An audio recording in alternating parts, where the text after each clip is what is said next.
पुंडलिक वरदान विठ्ठल श्री ज्ञानदेव तुकाराम पंढरीनाथ भगवान की जय। माऊली ज्ञानेश्वर महाराज की जय। जगद्गुरु संत तुकाराम महाराज की जय। ओम नमो ज्ञानेश्वरा। ओम नमो ज्ञानेश्वरा। करुणाकरा दयाळा। करुणाकरा दयाळा। तुमचा अनुग्रह लाधलो। तुमचा अनुग्रह लादलो। पावन झालो चराचरी। पावन झालो चराचरी। मी कला कुसरी काहीच नेने। मी कला कुसरी काहीच नेने। बोलतो वचने अतिभाविका। बोलतो वचने अतिभाविका। एका जनार्दनी तुमचा दास। एका जनार्दनी तुमचा दास। त्याची आस पुरवावी। त्याची आस पुरवावी। तुमचा अनुग्रह लाधलो। तुमचा अनुग्रह लादलो। पावन झालो चराचरी। पावन झालो चराचरी। ज्ञानेश्वर महाराज की जय।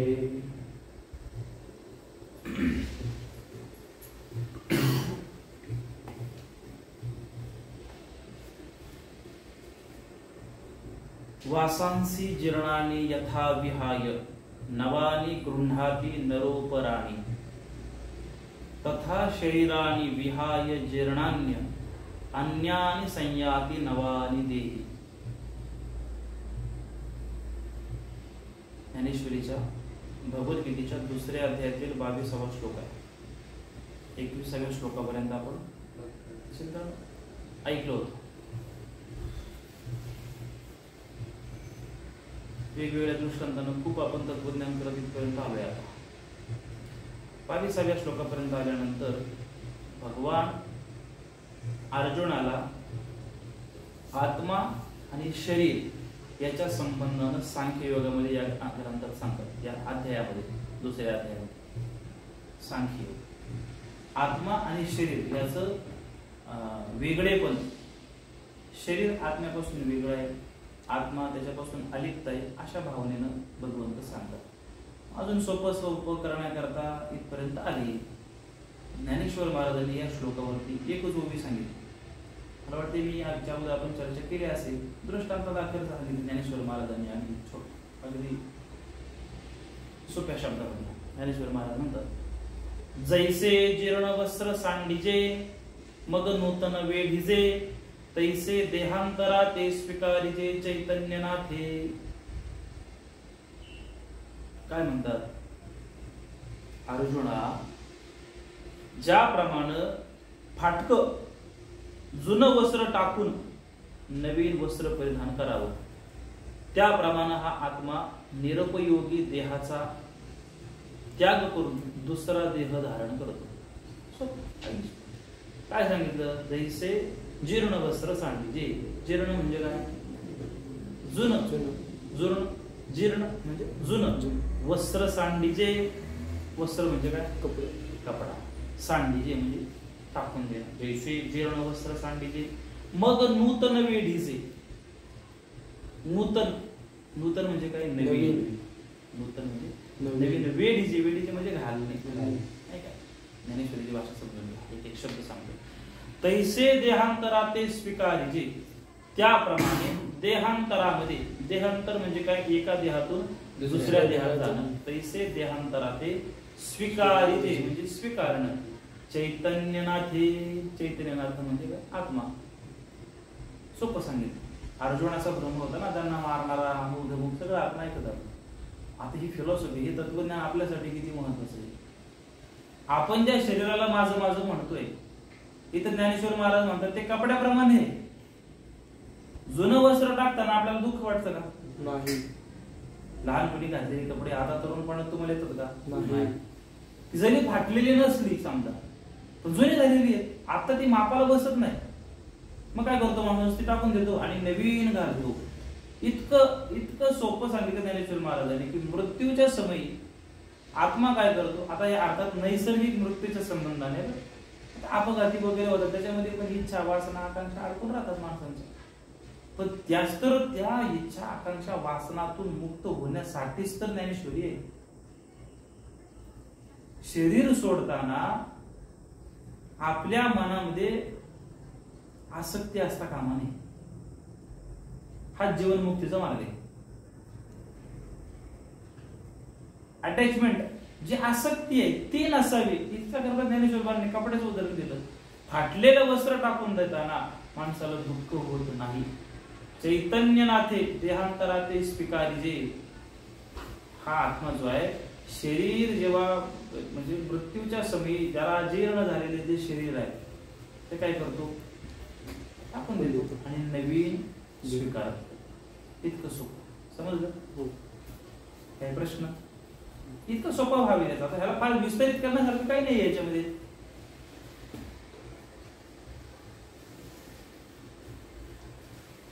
जैसे जीर्ण वस्त्र सांडीजे मग नूतन वेढीजे तैसे देहांतराते स्वीकारिजे चैतन्य नाथ.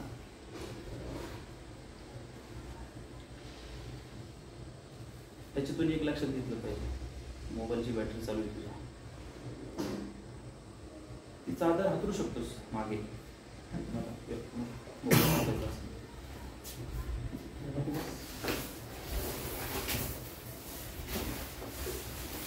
इकडे लक्ष द्या.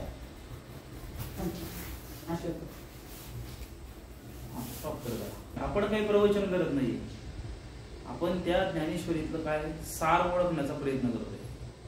त्यातला नेमका हेतू काय, आपल्याला आपल्या जीवनाकरता काय महत्व, त्याच्या संबंधाने आपण चिंतन करतो. मृत्यूच्या संबंधाने भय आहे की आपल्याला? प्रत्येक जण घाबरतो मरणाला. पण त्या मरणाचं भय दूर करण्याचं काम ज्ञानेश्वर महाराज करतात. काय व्हायचं म्हणे मरणाच्या ह्याच्यात? कपडा बदलतो तसं देह आत्मा काय करतोय, कपडे बदलतो. म्हणजे आत्मा हा मरणारा नाहीये. मागच्या श्लोकांमध्ये आपण पाहिलं की नाही का, न जायते म्रियते वा कदाचिन्नाय भूत्वा भाविता वा न भूयः अजो नित्य शाश्वतो अयं पुराणो न हन्यते हन्यमाने शरीरे वेदा विनाशनम नित्यम येन मजमव्ययम कथम स पुरुषः पार्थ कम घातयति हंतिकम. आता ज्ञानेश्वर महाराजांचे खूप वय पाहायला लागणार आपल्याला. जैसे स्वप्नामध्ये देखील जे स्वप्न दिसाचा आपले मग जेवणीया पाहिजे तर काही नाही. स्वप्नामध्ये एखाद्या गोष्टीला आपण पाहतो, खरं मानतो, आणि स्वप्नातून जागा झाल्यानंतर पाहतो काहीच नव्हतं, अरे केवढा आपण स्वप्न बघतो. आता प्रत्यक्षात आहे का? तसं या शरीराच्या संबंधाने काहीतरी भ्रम पहिला नसतो, नंतरही नसतो, मध्ये कुठेतरी भासतो. स्वप्न म्हणजे काय? अगोदर जागेपणे असतं का? नसतं. झोपेतून उठल्यानंतर असतं का? मध्ये कुठेतरी ते भासतं, पण ते खरं असतं का? तसं आत्म्याच्या संबंधाने हे जे भय आहे आपल्याला मरणाचं, त्याच्यापासून दूर करण्याकरताच ही फिलॉसॉफी कामाला येते. कपड्यासारखा आपण त्याला वस्त्र बदलतो, इतकं ज्ञानेश्वर महाराज स्वतः सांगतात. मी काल एक छान वाक्य म्हणजे टॉपिक ऐकला. त्याच्यामध्ये त्या काय त्यांचं नाव आता मला आठवत नाही, त्यांनी विचारलं की म्हणे तुम्हाला मरणाचं भय वाटत नाही का? आपल्यासारख्याला प्रश्न केला तर आपण वाटतच बा मरणाचं भय. ते म्हणले मला काय वाटत नाही मरणाचं भय. म्हणे का? म्हणे बस म्हणे का? म्हणे काय, नास्तिकवाद्यांच्या मतानुसार जरी विचार केला, नास्तिकवादी म्हणजे की जे वेद शास्त्र उपनिषद यांना मानत नाही, जे संतांचे विचार यांना न मानणारा, खाऊ पिऊ मजा करू बस इतकीच त्यांची फिलॉसॉफी. चार वागाचा आणि मागच्या वेळेस सांगितलं होतं की यावन जीवत सुखम जीवेत ऋणम कृत्वा घृदम बिबेत भस्मे भूतस्य देहस्य पुनरागमन कृतः. चार वाग मत आहे. तो जन्माला यावं आणि सुखानं जगावं. आपण सुखानं जगायचं म्हणजे चांगलं खायचं प्यायचं. घृतम पिबेत, घृत म्हणजे तूप. आपण तूप रोटी खायचं म्हटल्यानंतर पैसे पाहिजे की नाही? तो त्याच्याकरता काय अवघड आहे? ऋण काढायचं, कर्ज काढायचं. कर्ज काढा पण तूप रोटी खा, चांगलं चुकलं खा, चांगलं लिहा. आपण कर्ज काढलं मग फेडायला लागणार नाही का? पण तो काय फेडायची गरज आहे? भस्मीभूतस्य देहस्य पुनरागमन कुतः. एकदा मेलं म्हणजे शरीर जळालं म्हणजे कशाचं आलं कर्ज, कशाचं आलं तो कर्जदार मला गेला सगळं डुबून. अशी त्याची विचारधारा आहे. त्यानंतर चार वाकाचं मत काय? चार वाकी एक मत प्रवाह आहे. त्यांचं मत काय नास्तिकवाद्यांचं, की जीवन म्हणजे फक्त आता जे दिसतंय का तिथपर्यंतच, मेला म्हणजे संपलं, त्याच्या पुढे काहीच नाही, असं 4 वाकाचं मत आहे नास्तिकवाद्यांचं. पण संस्कृतीला ते मान्य नाहीये. भगवंत गीतेमध्ये कितीतरी वेळा म्हणतात की हा जन्म पुन्हा पुन्हा आहे, आत्मा न मरणार आहे, एका जन्मातून दुसऱ्या जन्मात होतो. 84 लक्ष योनी मानले आपल्या संस्कृतीनं. शरीर मरतंय परंतु आत्मा अमर आहे, तो पुन्हा दुसऱ्या देहात जातो, पण कर्म घेऊन जातो, कर्माची साखळी त्याच्याबरोबर जाते. ते केलेलं कर्म परत त्याला पुढे काय होईना भोगावं लागणारच आहे. या जन्मातून सुटला म्हणून काय झाला, चांगलं वाईट कर्म परत भोगायला येणारच आहे. हा आस्तिकवाद्यांचं मत. नास्तिकवाद्यांचं मत काय, सगळं संपतंय. तर त्याला प्रश्न विचारला त्या एका तत्ववेत्याला की तुम्हाला भय वाटत नाही का? तो मला नाही वाटत. म्हणे का? तो म्हणतो नास्तिकवाद्यांच्या नुसार जर विचार केला, नास्तिकवाद्यांचं म्हणणं काय की मरण झालं म्हणजे सगळं संपलं, त्याच्यानंतर पुढं काहीच नाही. तो म्हणतो मग मेल्यानंतर जर सगळंच संपणार असेल तर मग भ्यायचं कारण काय? लक्षात येते. नास्तिकवाद्यांच्या मतानुसार जर आपण विचार केला की मृत्यूनंतर सगळंच संपणार आहे, मग भीतीचं काही कारणच नाही. आणि जर आस्तिकवाद्यांनुसार विचार केला, आस्तिकवाद्यांचं मत काय की ते म्हणतात की आत्मा हा मरतच नाही, फक्त शरीर मरत. जर आत्मा मरणारच नाहीये तर भीती कशाची, भ्यायचं कारण काय? दोन्ही बाजूने विचार केला तरी भीतीचं कारण नाही, म्हणून मी मरणाला घाबरत नाही. केवढा मोठा विचार आहे. तुम्ही आस्तिक असा नाही तर नास्तिक असा, पण मरणाचं भय कशासाठी? आपल्याला जे भय आहे आता मरणाचं नाहीये. सूक्ष्म लक्षात घ्या, अगदी सूक्ष्म मध्ये लक्षात घ्या. माणूस मरणाला नाही घाबरत, माणूस घाबरतो सोडायला. मी गेल्यानंतर बाकीची सगळी इथेच राहणार. मी गेल्यानंतर माझं घर, माझी पत्नी, माझी मुलं, माझी शाळा, माझं कॉलेज, माझे आई वडील, माझे मित्र, माझे अमुक, माझं धमुक सगळं इथंच. आणि मी जर त्या जाण्यामध्ये सगळीच असतील तर मग मरणाला घाबरेल का माणूस? नाही घाबरेल नाही. भय नेमकं कशाचं आहे? सोडण्याचं भय. लक्षात. बरं, हे फक्त मृत्यूच्या संबंधाने म्हणत नाही, सगळ्या गोष्टीला लागू होते. आपल्या मनात असलेलं भय जे आहे ते सुटण्याचं आहे, सोडण्याचं आहे. त्याच्याबरोबर कोणी एखादा सहकारी असेल तर माणूस लगेच तयार होतो स्वीकारतो. वरती भैरवनाथाच्या मंदिरामध्ये जायचे रात्रीच 12 वाजता एकटा, अमावस्येच्या रात्रीला. पण त्याच्याच बरोबर दुसरा एखादा आपण काही प्रमाणात तरी भीती मावळेल. हा एकटा एकाला दोघ जाऊ, बॅटरी घेऊन जाऊ. एकटा का जाऊ शकत नाही? कशाचं भय नेमकं? भय त्या एकांताचं भय आहे, एकटेपणाचं भय आहे, एकटेपणाचं. त्याच्याबरोबर कोणी दुसरा एखादा सहभय असला, एकटा गेलो काय झालं, हा दुसरा असल्यानंतर आधार आहे मला, एकटा गेलो घाबरणार, भीती वाटते. तेच सांगतोय ना. भय कशाचं आहे? त्या एकांताचं आहे. दुसरा कोणी सहकारी असला किंवा भय मावळतं. तसे आपण वेगवेगळे आधार, या सगळा माया संसार जो आहे आपण आधारच शोधतोय. दुःख झालं का मग कुणीतरी सांगण्याकरता आधार शोधतो. आपण ज्याला आधार आपण शोधतोय, ज्याला सांगतोय आपण दुःख, तो तरी पण दुःखापासून मुक्त आहे. जगात ज्याच्याकडून आपण आधार अपेक्षित करतोय, इकडे लक्ष द्या, मगाशी म्हणत होतो आपण, ज्याच्याकडून आपण आधाराची अपेक्षा करतो ती सगळी लोक कुणाचा ना कुणाचा आधार शोधत आहेत. जी इतरांचा आधार शोधतात ते आपल्याला काय आधार देतील? लक्षात येते. भक्ती मार्ग, ज्ञानेश्वरी, भगवद्गीता, उपनिषद आपल्याला इथं आणून ठेवतात की तुम्ही आधार इतरांचा जगातला शोधताय. बिनकामी आहे, कुचकामी आहे. कोणी तुम्हाला, तुका म्हणे तुझं सोडविना कोणी, एका चक्रपाणी वाचून या. कोण देणार आहे आधार या जगात? प्रत्येक जण स्वतःचा स्वतः आधार शोधतोय. आपल्याला केवळ संत आणि भगवंतच आधार देतील. आणि तो आधार कसा देतील? विवेक बुद्धी जागी करतील आपली. आपली बुद्धी शुद्ध होणं ही भगवंताची कृपा आहे. आपल्या बुद्धीतून चांगले विचार प्रसवणं ही संतांची कृपा आहे. संतांची कृपा म्हणजे पैसे भेटणं, लग्न जमलं, घर बांगला होणं म्हणजे भगवंताची, देवाची कृपा नाहीये, संतांची कृपा नाहीये. आपल्या बुद्धीमध्ये चांगले विचार येणं, प्रकट होणं ही संतांची आणि भगवंताची खरी कृपा आहे. बारीक लक्ष द्या. देवाची पूजा करायची ना आपण त्याच्याकडे पैसे मागायचे, देवा चांगली नोकरी लागू दे, चांगलं पॅकेज भेटू दे. देव व्यवहारी झाला, मग वशिला लावला आपण एक प्रकारे. जसं आपण आता पाहतो सरकारी कामामध्ये एखाद्या कामाला त्याला लाच दिल्याशिवाय तो काही काम करीत नाही. तो भ्रष्टाचाराचा एक उघडा मुद्दा आहे, त्याच्यावर जास्त मला बोलायचं नाही. त्याला लाच देणं आणि आपलं काम करून घेणं म्हणजे काय केलं आपण, त्याला आपला व्यवहारी बनवला, मेंढा बनवला. तसे संतन देव काही मेंढे आहेत का? आपण त्याला 20 रुपयाचा नारळ व्हायचा आणि देवा असं असं काम होऊ दे, पटतंय का तुम्हाला? हे तो त्याची अपेक्षा आहे का देवाला? तो जगाचा मालक आहे, त्या नारळ आला का तो 50 रुपयाची देणगी करायची आणि 5 लाख रुपये त्याच्याकडून मागायचे? समजते मी काय म्हणते? भगवंताची कृपा आपल्याला लौकिकातल्या गोष्टी देणार नाहीये. भगवंताची कृपा आपली बुद्धी शुद्ध बुद्धी होणं, त्याच्यामध्ये विकार नाही येणं, वाईट विचार नाही येणं, आपल्याला काय म्हणा सत्व गुणाची वाढ होणं, असं समजण्याकरता तेव्हा भगवंताची कृपा आहे. हे फार महत्वाचं आहे.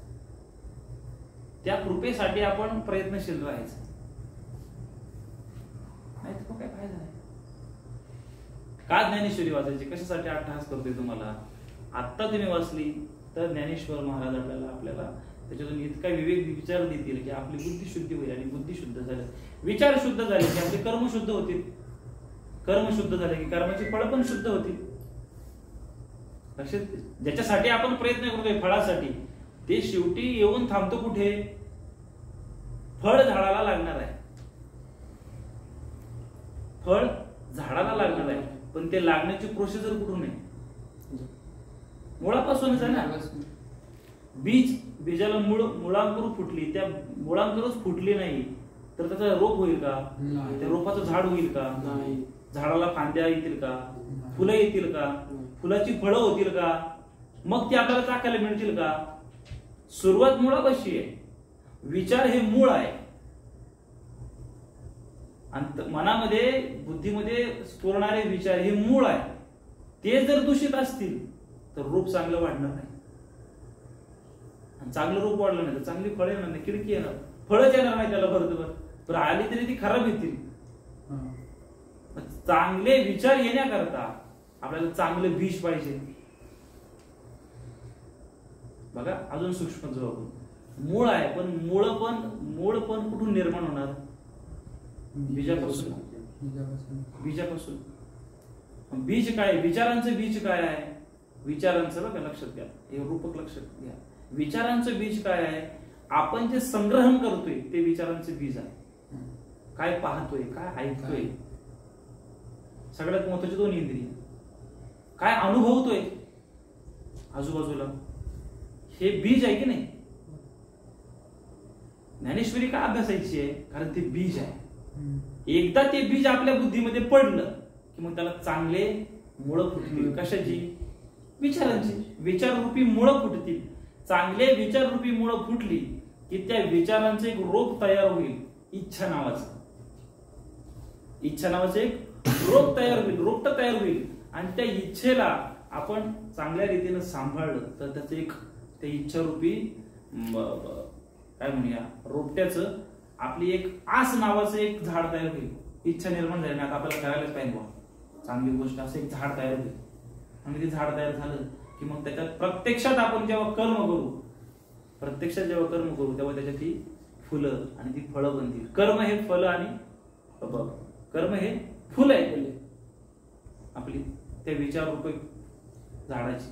आणि मग त्या फुलाची परिपक्वता झाली की फळात रूपांतर होईल आणि मग ते आपल्याला चाखायला मिळेल. समजते का? त्याच्याकरता हे बीज आहे. का अभ्यासायची ज्ञानेश्वरी? चांगले विचार येण्याकरता. चांगल्या विचारांपासून सगळे सर्कल चालू होते. एका भयापासून आपण इतकं गेलो बाजूला, इतकं विशाल आहे, सोडण्याचं भय आपल्याला, त्याच्यापासून दूर करण्याकरता ज्ञानेश्वर मला सांगतात की जैसे जीर्ण वस्त्र सांडीचे मग नूतन वेढीचे तैसे देहांतरा ते चैतन्य ना. समजला हा श्लोक गोवी? याच्या वाला एक्सप्लेन करण्याची काही गरज नाही. आता आत्म्याचं स्वरूप सांगतात बरं का अजून पुढे. बऱ्याच वेळा तुम्ही हा ऐकला असेल श्लोक. नैनम चिंदन्ति शस्त्राणि नैनं दहति पावकः न चैनं क्लेदयन्त्यापो न शोषयति मारुतः अच्छेद्यो अयमद्दाह्यो अयमक्लेद्यो अशोष्ट एव च नित्यः सर्वगतः स्थाणुरचलो अयं सनातनः. काय म्हणतात?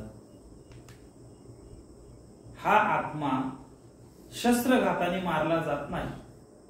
आत्मा जो आहे आपला चैतन्य शस्त्रघाताने कुठल्या हत्याराने त्याला मारता येत नाही, गोळीने उडवता येत नाही, तलवारीने कापता येत नाही, कुठला घात करून त्याला मारला जात नाही. प्रलय काळाच्या अग्नीतही तो जळत नाही. हा आपला सामान्य अग्नी नाही, प्रलय काळातला अग्नी. प्रलय काळातला अग्नी पुराणांमध्ये वर्णन आहे. प्रलय काळातला अग्नी म्हणजे काय की जो पाण्याला पण पेटवतो. पाण्याला पण अग्नी लागणं म्हणजे प्रलय काळातला अग्नी. असा पाण्याला पण अग्नी लावणारा अग्नी, त्यानं पण तो आत्मा जळत नाही, जाळला जाऊ शकत नाही. महाप्रलयाच्या जळातही हा विरघळत नाही. महाप्रलयाचा सुनामी आली, सुनामीमध्ये सगळंच वाहून जाते. असा महापूर जरी आला तरी पण तो विरघळला जात नाही. कोण कोण बोला की लक्ष कुठे? आत्मा. झंझावा त्याला सुकवीत नाही. झंझावात म्हणजे जोराचा वारा यावा, कोरडा कोरडा वारा. एखादा वल्ला कपडा अंगाला टाकलं दुपारचा 11 वाजता, अर्धा तासाने गेलो ते एकदम खडखडीत सुकलेला असतो. कोण सुकवतो त्याला? ते ऊन आणि उष्ण वारा लगेच सुकवून टाकतो. असा हा आत्मा आहे, त्याला कधी सुकवता वेळ नाही. नैनम छिंदन्ति शस्त्राने, शस्त्राने मारता येत नाही. नैनम दहति पावकः, अग्नीने त्याला जाळता येत नाही. पावक म्हणजे अग्नी.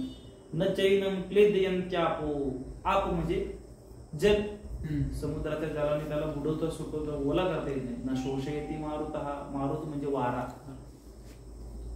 मारुत, मारुत तुल्य वेगम मनोजव, मारुत तुल्य वेगम म्हणतो की नाही. मारुत म्हणजे वारा. तो वारा सुद्धा आत्म्याला सुकवू शकत नाही.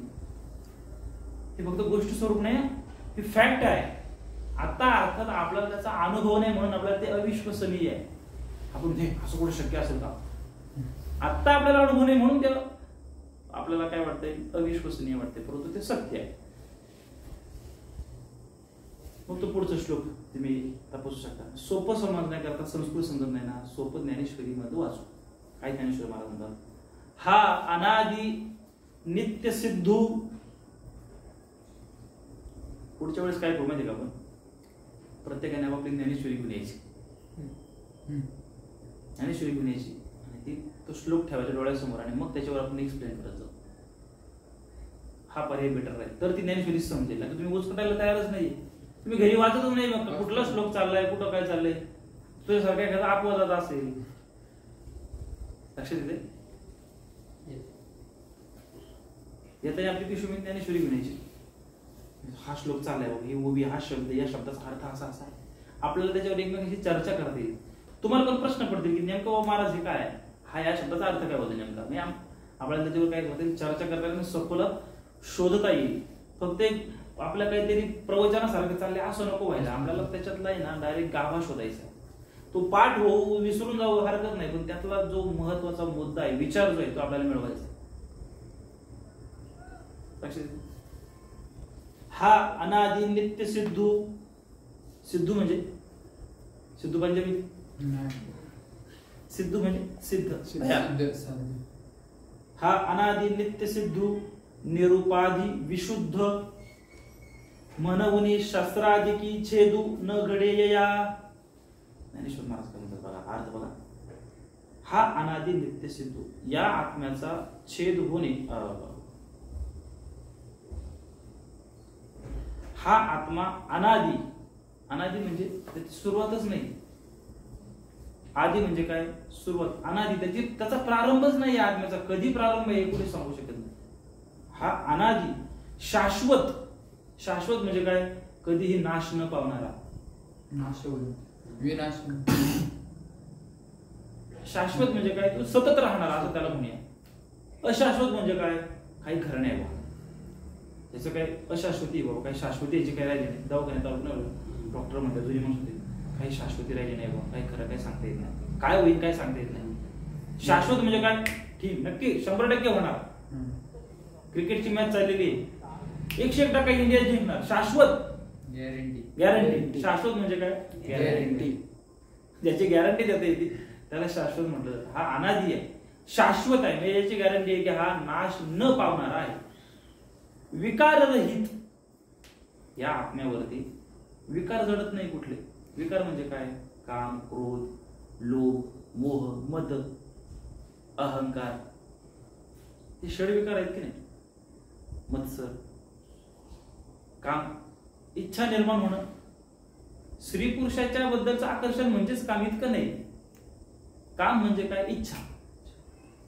त्याला आता आपण सामान्य भाषेमध्ये समजतो, हे भाषा पण समजली पाहिजे म्हणून मी तुम्हाला एक्सप्लेन करेन. पुरुषाला स्त्रीबद्दल असलेलं आकर्षण आणि स्त्रीला पुरुषाबद्दल असलेलं आकर्षण किंवा त्यांचं संभोग सुख म्हणजे काम. इतकंच कामाची व्याख्या नाहीये. काम म्हणजे काय? इच्छा, कुठली पण इच्छा, कुठली. या आत्म्याला इच्छाच नाही, तो विकाररहित आहे, त्याला कामाची इच्छा नाही. क्रोध, त्याला राग पण येत नाही. माणसाला क्रोध कधी येतो? राग येण्याचं कारण काय? त्याच्या मनाविरुद्ध झालंय. माणसाला क्रोध येण्याचं कारण एकमेव की त्याच्या मनाच्या म्हणजे इच्छेच्या विरुद्ध ते घडते. इच्छेसारखं झालं की माणसाला क्रोध येतो. त्या मनाला इच्छाच नाहीये, आत्म्याला इच्छाच नाही, विकाररहित आहे तो. ज्ञानेश्वर महाराज म्हणतात तो विकाररहित आहे म्हणजे काय? त्याच्यामध्ये काम नाही, त्याच्यामध्ये क्रोध पण नाहीये. काम, क्रोध, लोभ. लोभ म्हणजे एखादी गोष्टीची हवास, त्याला लोभ म्हटलं जातं. अधिक, अजून पाहिजे, अजून पाहिजे, हा एक लोभाचा प्रकार त्या आत्म्यामध्ये नाही. आपण फॅक्ट समजून घेतोय, इकडे लक्ष द्या. काय समजून घेतोय? फॅक्ट, तत्व, त्यातलं वर्म काय आहे हे समजून घेतोय. त्याच्यातलं हा आत्मा, जे आपला आत्मा, आपण जो आहोत, आता याला आपण शब्दानेच ओळखण्याचा प्रयत्न करू. खरं तर तो शब्दांच्या पलीकडे आहे. त्याची अनुभूती आपल्याला केवळ आणि केवळ साधनेमध्ये येईल. ती पण निस्ती इतकी सामान्य नाहीये. महान तपस्वी होऊन गेले, हजारो हजारो वर्ष तपश्चर्या केली, त्यांना नाही ते साधलं. आपण की छाडून गेले. आणि याचा अर्थ असा नाही की आपण प्रयत्न करायचा आहे. आपल्याला पण साधू शकतो, ते आपल्याला पण भेटू शकतो, पण त्या रीतीने आपले प्रयत्न असले पाहिजे. त्या प्रयत्नांकडे जाण्याकरता अगोदर त्याचा आढावा, त्याचा विचार तर आपल्याला मिळायला पाहिजे. तो विचार ज्ञानेश्वरी देते.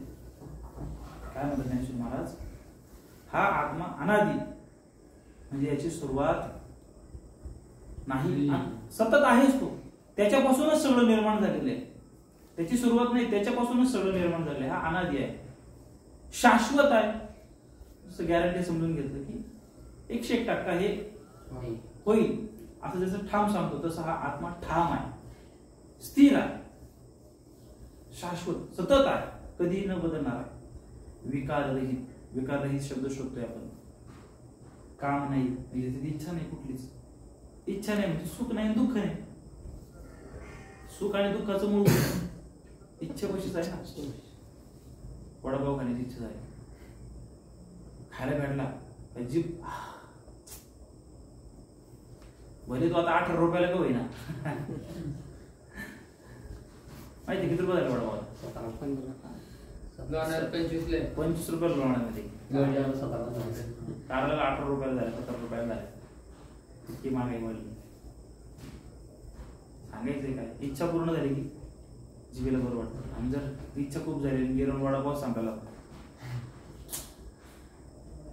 आलो वडापाव खायला राव, दुःख झालं. त्या आत्म्याला इच्छा नाहीये, काम नाही, त्या आत्म्याला क्रोध नाहीये, लोभ पण नाहीये, मोह पण नाहीये. मोह म्हणजे काय माहिती? हो, काय म्हणजे काय एक्सप्लेन करशील? मोह म्हणजे काय, कसं एक्सप्लेन करशील? म्हणजे विचार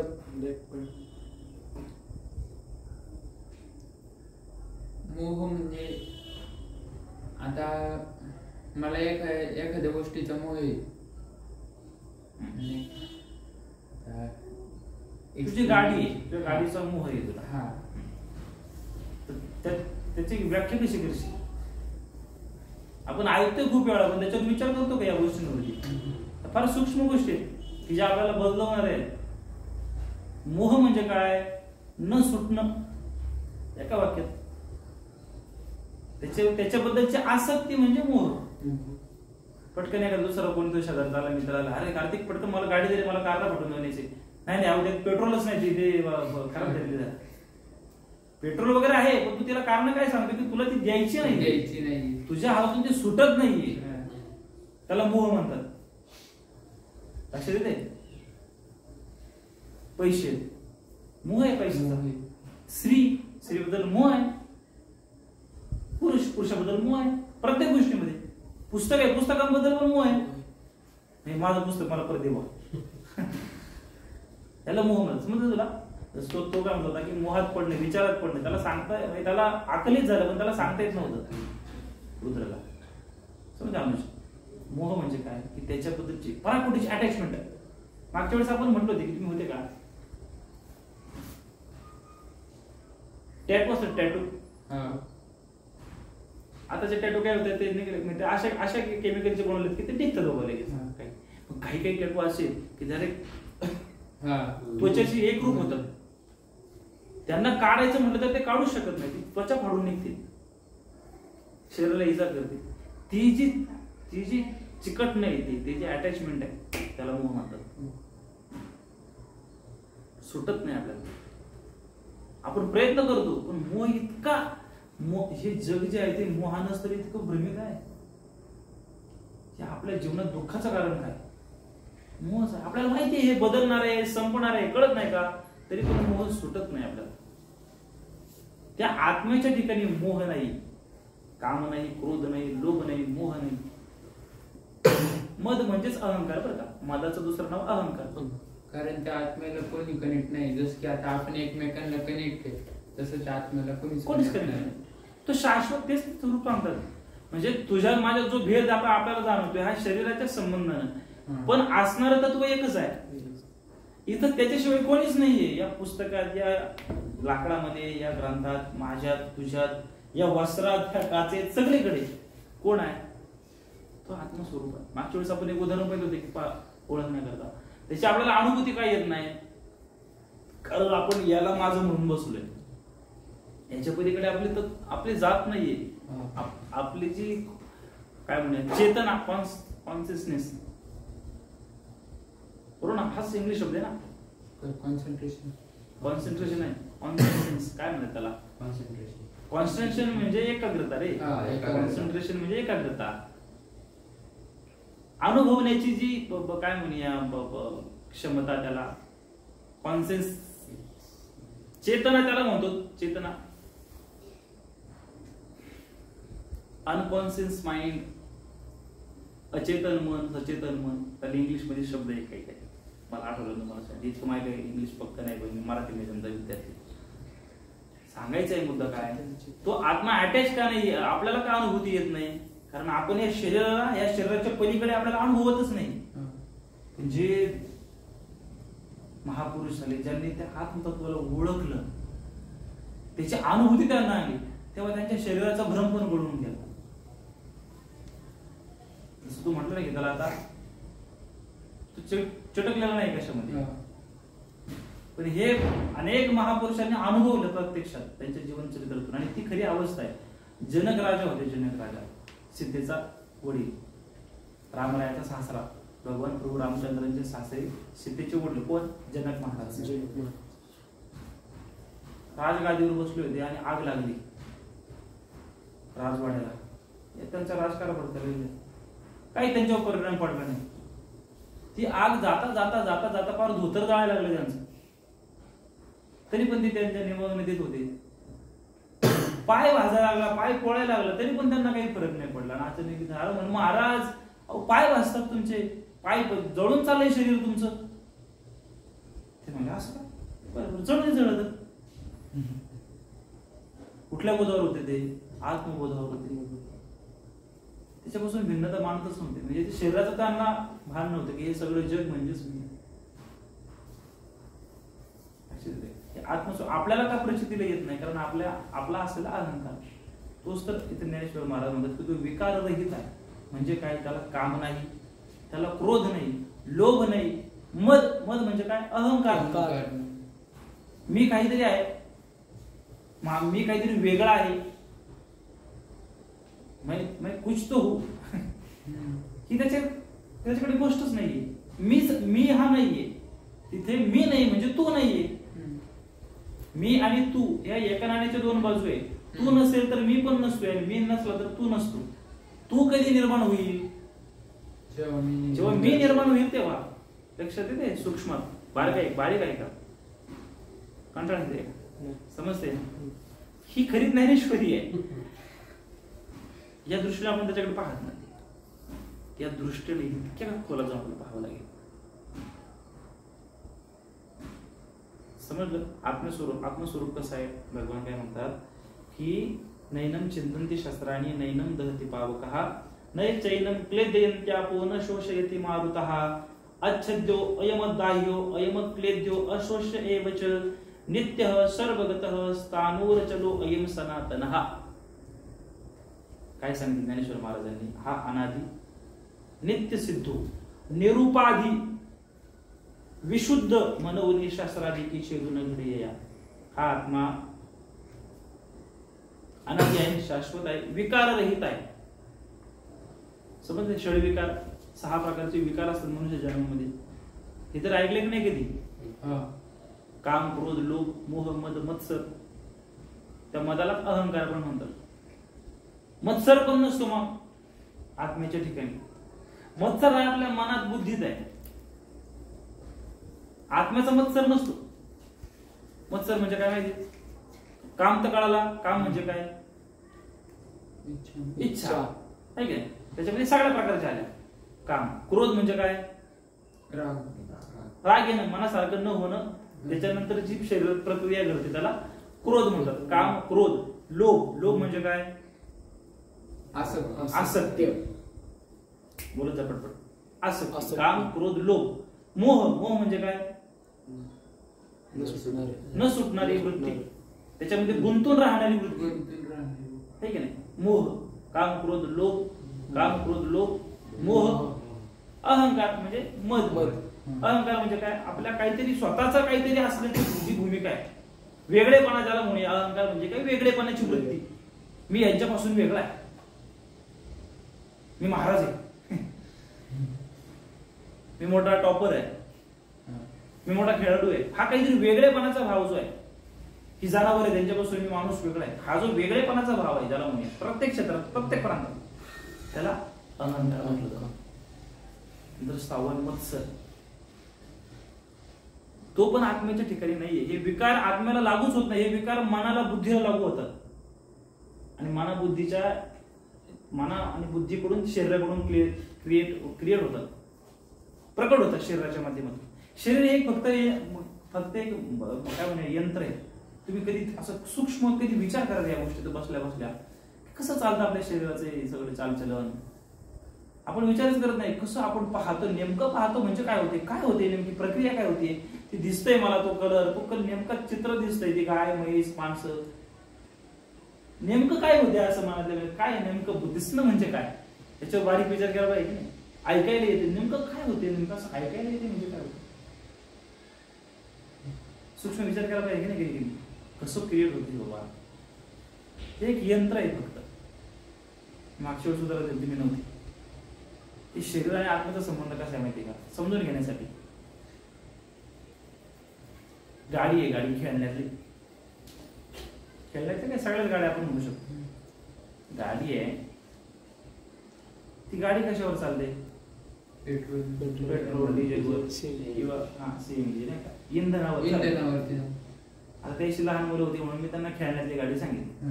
ती खेळण्यातली गाडी कशावर चालते, सेल असतो किंवा चार्जिंग असते, बॅटरी असते, ती बॅटरीवर चालते. त्यातली बॅटरी काढली तर ती गाडी चालेल का, गाडीतलं पेट्रोल काढून घेतलं चालेल का, सगळं आहे तसं तसं. त्या गाडीला चालवणारा नेमकं कोण आहे, ती ऊर्जा. इंधन म्हणजे काय, ऊर्जा, ते चैतन्य. आपल्या शरीराचं पण तसंच. हे शरीर एक यंत्र आहे फक्त. त्याच्यामध्ये असणारी पॉवर जी आहे, ऊर्जा, एनर्जी, त्याला आत्मा असं म्हणतात. त्या एनर्जीचा आणि या शरीराचा संबंध तुटला का मृत्यू. त्या एनर्जीचा आणि या शरीराचा जोपर्यंत संबंध आहे तोपर्यंत ती गाडी चालते. इतकं सोपं आहे. जीवनाचा तत्व जेव्हा समजून घेतोय आपण, परत सांगतो मला, अत्यंत बारकाईने विचार करा. आपल्याला ही गीता अशा रीतीने शोधायची, जितकं आकलन होईल तितकं. या गोष्टीकडे पाहण्याचा दुसरा पण अँगल असू शकतो. आपण जो पाहतोय किंवा मी जो सांगतोय तोच अँगल आहे इतकंच नाही, तुम्ही तुमच्या अँगलला पण ते ज्ञानेश्वरून शोधू शकता. समजते? कुठपर्यंत आलो? मत्सर पर्यंत आलो. मत्सर म्हणजे काय? मत्सर नाही सांगत, जळणे, जळफळाट होणे, दुसऱ्यावर जळणे, त्याला काय म्हणतात? मत्सर. दुसऱ्याचं काहीतरी पाहिजे तर आपल्या मनात जेलेस म्हणजे मत्सर. माऊली असं पाकवतो काय त्याला काय जमते घेता काय ते, त्याचं दुसऱ्याचं यश सहन न होणं, दुसऱ्याचं चांगलेपणा सहन न होणं, याचं नाव काय? मत्सर. दुसऱ्याचं सौंदर्य, दुसऱ्याचं ज्ञान, दुसऱ्याचं कौतुक, दुसऱ्याचा प्रतिष्ठा, दुसऱ्याचं जे म्हणून काय चांगले ते सहन न होणं, याचं नाव काय आहे? ते दुसऱ्याचं काहीही सहन न होण्याची वृत्ती म्हणजे मत्सर. ती आत्म्याच्या ठिकाणी नाही, ती जीवाच्या ठिकाणी आहे. ती भांडणं का होतात एकमेकांमध्ये, सहन होत नाही. राजकारण बघा तुम्ही सगळं आता काय चाललंय, सगळं मत्सर नाही तर काय, प्रकट होत नाही. आणि या बरे का तुम्ही ऐकलं नसेल, या 6 विकारांपैकी, षडविकार आपण पाहिजे, या षडविकारांपैकी बाकीचे जितके त्रास देणार नाही त्याच्या कैक पटीने हा एकटा त्रास देतो. मत्सर जो आहे तो कैक पटीने त्रास देतो. भोसले बाबा होते, भोसले महाराज, नाव ऐकून आहे तुम्ही? दिलीपने ऐकलं असेल, काशीनाथ महाराज भोसले ऐकलं पाहिजेच नसेल बाबा, आता गेले. आपल्या पंचकृषीतले मोठे वारकरी, मोठे जुने कीर्तनकार, अनंत उपकार त्या मंडळींचे आपल्यावर. त्यांच्या कीर्तनात सांगायचे, ते म्हणायचे माणसाला काम हा सतत त्रास देईल का, त्याच्या मनात सतत कामेच्छेची इच्छा राहील का? लक्षात येईल मी काय म्हणतोय? तुमच्या समोर बोलायला काय मला असं काही विशेष वाटणार नाही, कारण ते आपण स्पष्ट बोलतो समजून घेण्यासाठी. सेक्शुअल इच्छा जी आहे सतत राहील का माणसाच्या मनात? एक क्षणभर, काही तास, एक तास पण नाही, काही मिनिटापुरती ती मनामध्ये राहू शकते. काम हा 24 तास माणसाला त्रास नाही देऊ शकत. क्रोध 24 तास माणसाला त्रास देईल का? एखादा माणूस 24 तास रागात आहे असं कधी बघितलंय? तुमच्या घरात एखादं काही बिन असलं तुम्ही 24 तास त्याच स्टेज मध्ये असं होतंय का? थोड्या वेळाने ते काय होतं, गळून पडते. पुन्हा नंतर ती मुवमेंट पुढे आली का परत उपळून येऊ शकतो म्हणा, परंतु 24 तास मनात क्रोध राहू शकत नाही. 24 तास माणूस लोभी असू शकतो का? नाही, विसरू नका तो काही वेळेला. 24 तास मोहात असेल का? 24 तास अहंकारात असेल का? पण मत्सर अशी गोष्ट आहे की ती 24 तास मनात असते. मत्सर ही गोष्ट आहे ती 24 तास झोपला तरी मनामध्ये मत्सर असतो. लक्षात येते? तो रात्रंदिवस आपल्याला जाळत असतो. तर ह्या 5 गोष्टी जर नाही सुटल्या तरी चालेल, पण ह्या 6व्याला सोडणं लय गरजेचं. मत्सराने माणूस फार दुःखी, मत्सराने माणूस फार खजील होतो, आपली एनर्जी तिथे फार जाते. या मत्सरापासून वाचण्याचा उपाय काय? या विकारांपासून वाचण्याचा उपाय काय? नामस्मरण. विवेक बुद्धी जागृत करणं हा त्याच्यावर उपाय. आपल्याला दुसऱ्याला काय म्हणूया बदलवता येत नाहीये, आपल्या हातात नाहीये. आपण बदलणं इतकं आपल्या हातात आहे. हा मत्सरावरला उपाय आहे. दुसऱ्यासारखं होण्याचा प्रयत्न न करणं हा मत्सरावरला उपाय आहे. समजतंय का? आपण आपल्यासारखं व्हावं, दुसऱ्याची कॉपी करू नये. आपल्याला काय चांगलं करता येईल किंवा दुसऱ्याचं यश आपल्याला त्याच्यातला चांगुलपणा स्वीकारण्याची वृत्ती आपल्याला आली पाहिजे. तो शत्रू जरी असला तरी पण त्याच्याकडे जर चांगला असेल तर ते घेता आलं पाहिजे आपल्याला तितकं आपला विवेक बुद्धी जागी करावी लागेल आणि तो विवेक हळूहळूच होईल. संत वाङ्मयाच्या श्रवणाने वाचनानं होईल, नामस्मरणानं तो होईल. लक्षात येतंय का? बारीक आहे का? केवळ 1 तास भरून टाइमपास करण्यासाठी नका तुम्ही. तुम्हाला काही मिळवायचं असेल तर तुम्ही इथं अत्यंत सावधानतेने बसलं पाहिजे. मी जीवाच्या आकांताने तुमच्याशी बोलते, तळमळीनं बोलते. फक्त मला मी पाठ केले म्हणून बोलते असं नाहीये. नाही समजलं तर आपण चर्चा करू परत. आणि समजण्यासाठी आपलं चाललंय सगळं. मत्सर पण त्या आत्म्याच्या ठिकाणी नाही. 3 टॉपिक बघितले आपण. काय की तो हा अनादी काळापासून आहे. कधी त्याचा प्रारंभ झाला, त्याचा जन्मच नाही, सतत आहे तो. अनादी नित्य सिद्धू म्हणजे शाश्वत आहे, विकाररहित आहे. 6 प्रकारचे षडी विकार बघितले आपण आणि त्याच्यावर बाकीचं खल पण केलं. खल म्हणजे काय? चर्चा, संवाद साधण्याला खल म्हणतात. खल व अत्यंत शुद्ध आहे, निरुपाधी, विशुद्ध, अत्यंत शुद्ध आहे. एक कणभर पण त्याच्यात अशुद्धी नाहीये. प्युअर. लक्षात येते? आमच्याकडे शुद्ध सेंद्रिय खतावर पिकवलेला तांदूळ मिळेल आहे का? नाही. जाहिरात देतो फ्लेक्सला, पण आता अख्खं केमिकल टाकले इंद्रायणीला. पॅकेटवर मग छापलंय शुद्ध देशी घी. अरे कशाचं शुद्ध देशी घी? तसलं शुद्ध नाही. आपण जरी अख्ख्या गावात एकाने जरी ठरवलं ना की नाही मला पूर्ण शुद्ध सेंद्रिय खतावरती करायचं, तरी करता येणार नाही. कारण बाजूच्या शेतातले पाणी ते त्याच्या शेतात येतच. हा केवढा मोठा विचार आहे. ह्या दृष्टातून केवढा मोठा विचार घेता येईल आपल्याला. जनरल आपण व्यवहारातलं बोललो, पण जेव्हा आपण तात्विक आत्मिक संबंधाने असा विचार करू करते. आता प्रदूषित झालेल्या या वैचारिक कालखंडामध्ये आपण जरी म्हटलं की मला विशुद्ध राहायचं आहे, तरी किती आघात येतील आपल्यावर. आपण ठरवलं की नाही आता मी पूर्णपणे ब्रह्मचर्य असं पालन करेल, पण जाहिरात खुलली का मोबाईल खोलला गेला की त्याच्यामध्ये मन विकाराने भरलं जाईल. किती ठरवलं की मी असत्य बोलणार नाही, पण फोन आला गेला कीच म्हणतोय कुठे? अरे मी काम शिरलाय ना आज तो लोणावळ्याला. लक्षात येते? मला त्या भाताचा संबंध इथं सांगायचा आहे. तो अत्यंत विशुद्ध आहे. कोण? आत्मा. आत्मा हा अत्यंत विशुद्ध आहे. त्याच्यामध्ये लवलेश मात्र पण भेसळ नाहीये. शुद्ध म्हणजे काय? ज्याच्यामध्ये भेसळ आहे तो. शुद्ध म्हणजे काय? ज्याच्यामध्ये भेसळ नाही तो. निरस दूध. निरस दूध म्हणजे काय? नीर म्हणजे पाणी. निरस, नीर नसलेलं त्याला निरस दूध असं म्हणतात. पाणी नसलेलं दूध. शुद्ध दूध म्हणजे डायरेक्ट गायची धार काढली आणि तसं त्याला निरस दूध.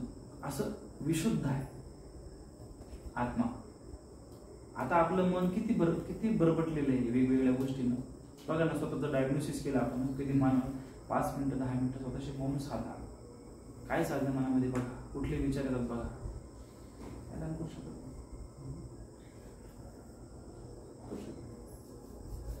मोकळेपणा नाही तर मग थांबायला लागलं. तुम्ही वेगवेगळी आसनं करणार असेल तर मग आपण हे आसन थांबवलेलं बरं. इकडे लक्ष द्या.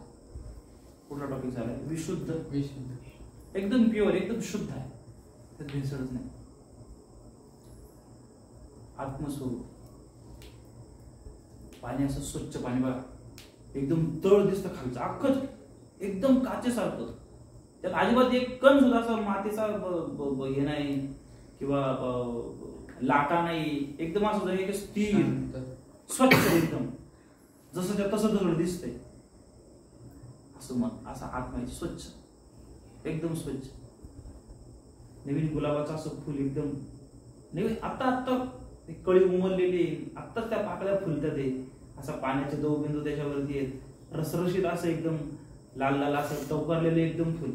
एकदम एकदम शुद्ध, असं दव वगैरे त्याच्यात पडलेले झाडावरती असं टवटवून असं ते असं उमलतंय. काय पाहायला भारी वाटतं. त्याला भेसळ नाही काहीच, शुद्ध एकदम, प्लास्टिकचं नाही.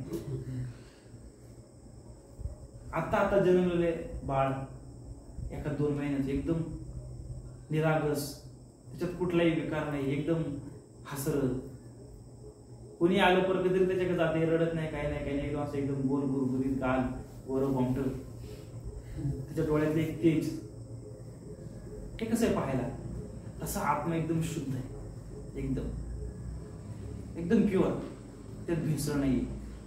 आपल्याला कधी आली का अनुभूती त्याची.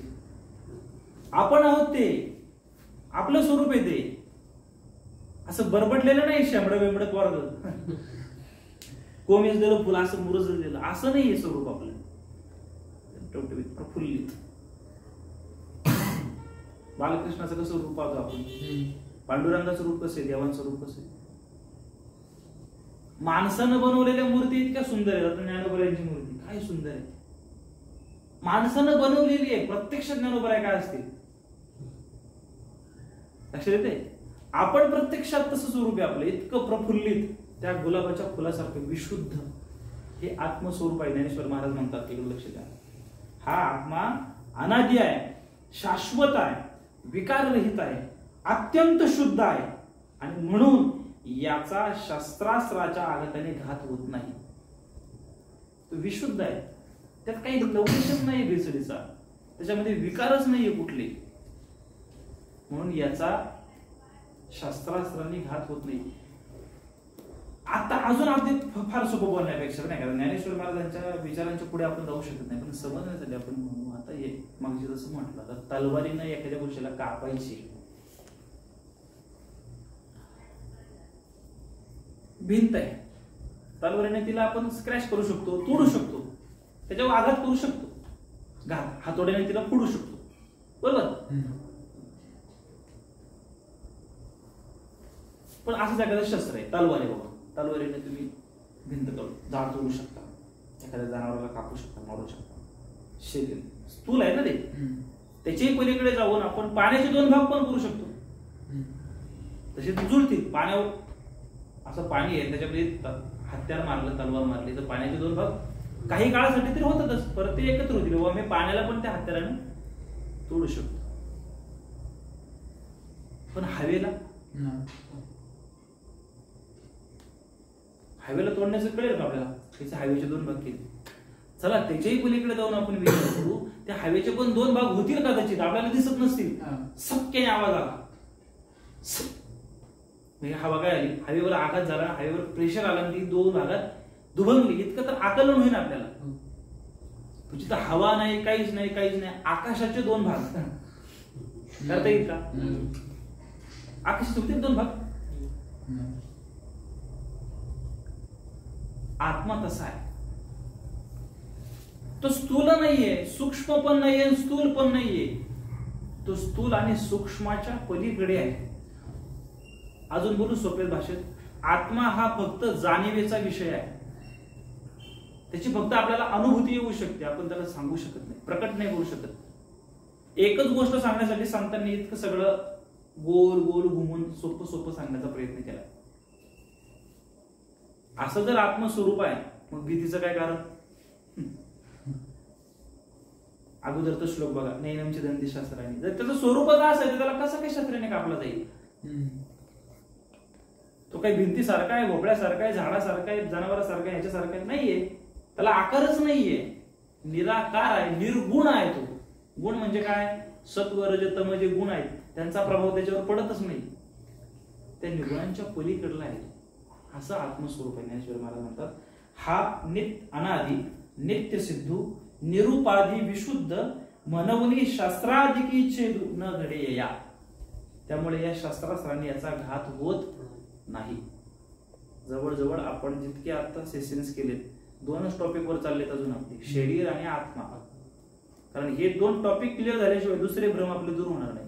आता यांच्या नंतरचे जे काही अध्याय येतील, अजून अर्जुनाचे वेगवेगळे प्रश्न येतील, त्यावेळेस फिलॉसॉफी इथपर्यंत जाईल, मग बुद्धीवरती, विचारांवरती इथपर्यंत येईल, अजून खाली येईल. मग बुद्धीचे भेद, मनाचे भेद, मग वेगवेगळे विकार, जे काम करून लोक, त्यांचे स्वरूप कसे काय आहेत, ते कसे प्रकट होतात, कुठल्या रीतीनं काय आपल्याला आघात होतो, इथपर्यंत मानसशास्त्र ज्ञानेश्वर महाराजांनी अजून प्रकट केले. ते खूप लांब आहे, अजून आपल्याला हळूहळू जायचंय. पण तुम्ही खाडे केले तर मग ते अजून खाडे होत जाते. किती वाजले थांबू. पण आता समजलं, दोनचं टॉपिक आजच्याला समजले की एक साधं आत्म्याचा आणि शरीराचा संबंध सांगताना ज्ञानेश्वर महाराज वस्त्राचं उदाहरण देतात. जैसे जीर्ण वस्त्र सांडीचे मग नूतन वेष्टीची तैसे देहांतरात चैतन्य. मृत्यूची वर्णन करताना ज्ञानेश्वर महाराज काय म्हणतात, आत्मा आणि शरीराचा संबंध कसा आहे, कपड्याचा आणि शरीराचा कसा आहे तसा. आपण या शरीराला हे कपडा काढून टाकून दिला, दुसरा घातला,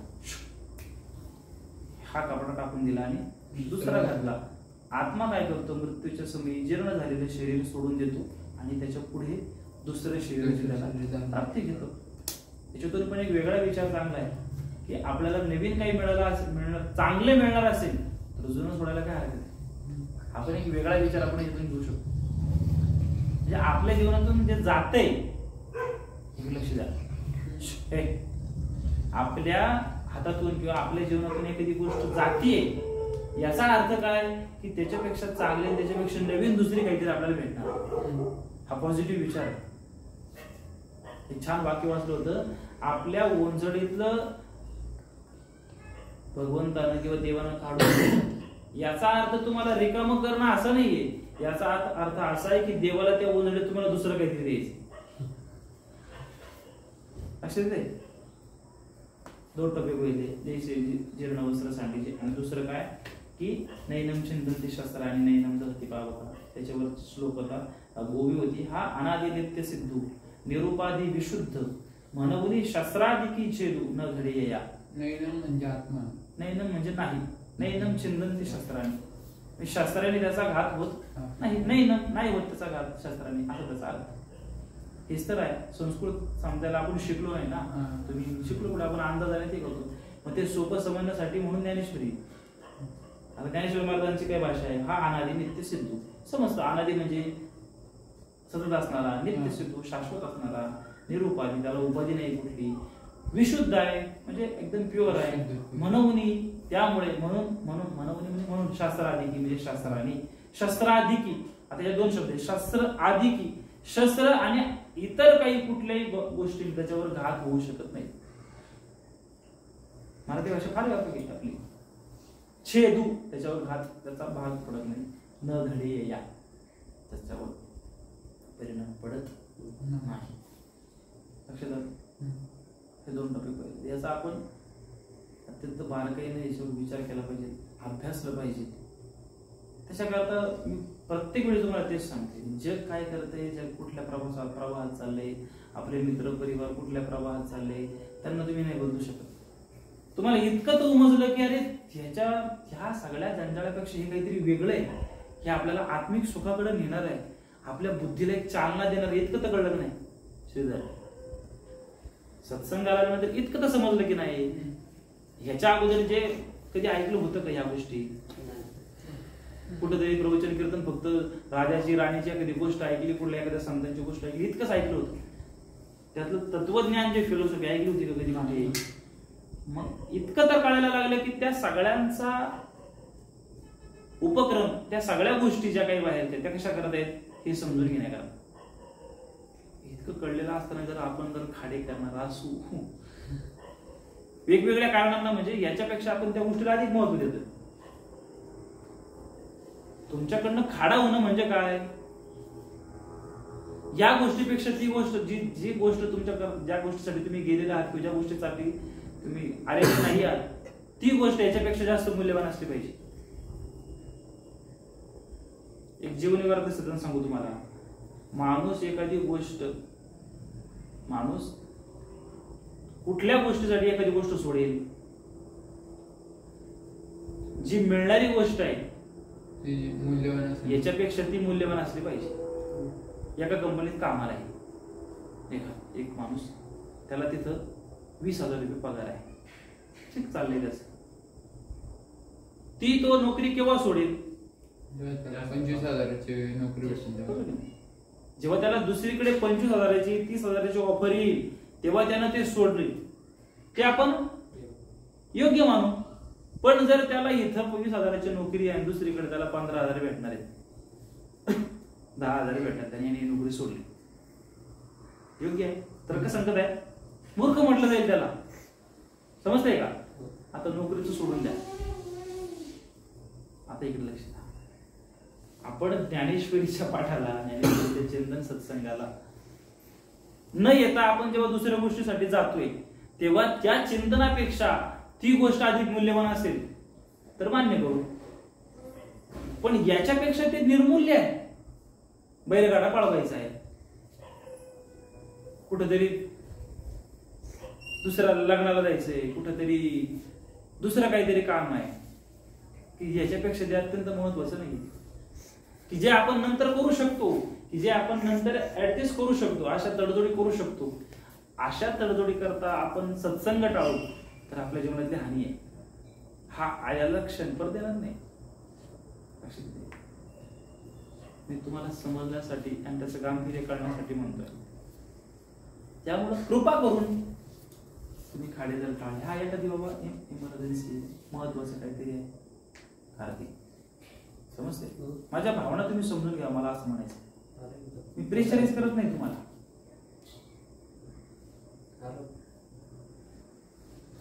ही गोष्ट वारंवार का बोलतोय माहितीये मी? आता तुम्ही पाहिलं असेल नसेल, चिक्की बनवतात. चिक्की बनवताना अगोदर त्या कढईमध्ये सारखा काय करतो? मिक्स करतो. त्याला काय म्हणतात? त्याला काय देणं म्हणतात? त्याला चाचणी देणं. चाचणी देणं म्हणतात त्याला, नाही का? हा शब्द प्रयोग, चाचणी देणं. चाचणी देणं म्हणजे काय? तू सारखं मिक्स करतो. एक जीव झाल्याशिवाय ती चिक्की बनणार नाही. ते ग्लुकोज बाजूला राहील, गुळ बाजूला राहील, शेंगदाणे बाजूला राहील, ती चिक्की काय जुळणार नाही. त्याच्याकरता त्याला सारखं सारखं ते हलवावं लागतं. ते एक जीव झालं का मग त्या पाठवा टाकतो आणि मग त्याच्यावर लाटतो. मग त्याची ते खापा करून पॅकिंग वगैरे करून मग पुढे मार्केटला जातं. मग लोक गेलं आनंदानं चविष्ट वा कायचं इथपर्यंत प्रोसिजर झालं. स्टार्टिंग त्याला ते सारखी चाचणी करावी लागते रे. हे विची म्हणजे तुमची सारखं घोळतंय ना, ती चाचणी ती पक्व झाल्याशिवाय तुमची चिक्की बाहेर पडणार नाही. पक्व झाल्या शाही भरतो माहिती? पाहिजे की शाही भरता तुम्ही? तू पाहिजे का कधी? तू पाहिजे कशी भरली जाते? त्या बोटेने काय केली जाते? असा काळा तो एक काय म्हणूया हा असं गोल लावतात आणि घासतात. असं ते तसं समजून जा. सारखं सारखं घासलं जातं. ते सारखं सारखं घासणं घासणं घासणं घासणं टांग टांग घासणं घासणं टांग टांग स्वर लक्षात घेणं, सारखं घासणं. बऱ्याच वेळा तास, 1.5 तास, 2 तास, 5-5 तास घासलं जातं कधी कधी. कशासाठी? जितकं घासू तितकं ते पक्व होणार, तितकं ते चिपकलं जाणार, तितकं ते पक्क होणार आणि त्याचा स्वर नाद मधुर येणार. जितकं टिकाऊ होणार, जितकं घासणार तितकं टिकाऊ होणार. याच्याकरता मी तुम्हाला वारंवार सांगतोय. त्याला वेगळा धार लावायची, त्याला गॅलंडीच नाही. 2 घासलं गेलं निघून लागेल का धार? त्याला सारखं घासावं लागेल. हे सारखं घासणं म्हणजे काय? नित्यानं सत्संगाला येणं, नित्यानं आपण ज्ञानेश्वरी अभ्यास. इतकंच एक माझं म्हणणं आहे. याच्या पलीकडे दुसरं काही नाही बाबा. तुम्ही तुमची ही ओळखा, खरं ज्ञानेश्वरीचा आश्रय करा, इकडे लक्ष द्या. आता आपण थांबू. पण अशा हळूहळू आपल्याला जाऊन ते ज्ञानेश्वरीचे विचार आपण आपल्या जीवनात आत्मसात करणं आणि ते जगणं हे महत्वाचं आहे. या विचाराने काय होईल माहिती? मग कशी म्हणणार बीज आहे, बीज चांगलं पडलं की आपले विचार बदलणार. मग ते हळूहळू प्रयोग होतील. आपल्या जीवनातल्या चुकीच्या गोष्टी गळून पडतील. आपण जे खातोय पितोय इथपर्यंत येतील. आपल्याला आपलं कळेल, आपण अशुद्ध खातोय बाबा, हे नाही खाल्लं पाहिजे. मांसाहार म्हणा, चुकीच्या गोष्टी म्हणा, वेळेचा टाइमपास करणं हे सुटून जाईल.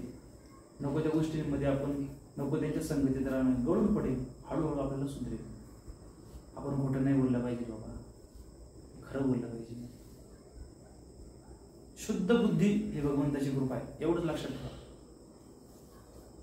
जोपर्यंत आपल्या मनामध्ये वाईट विचार येतात तोपर्यंत समजून जायचं की देवाने आपल्यावर कृपा केलेली नाही, संतांनी आपल्यावर कृपा केलेली. ज्या क्षणाला अत्यंत चांगलं वाक्य समजू,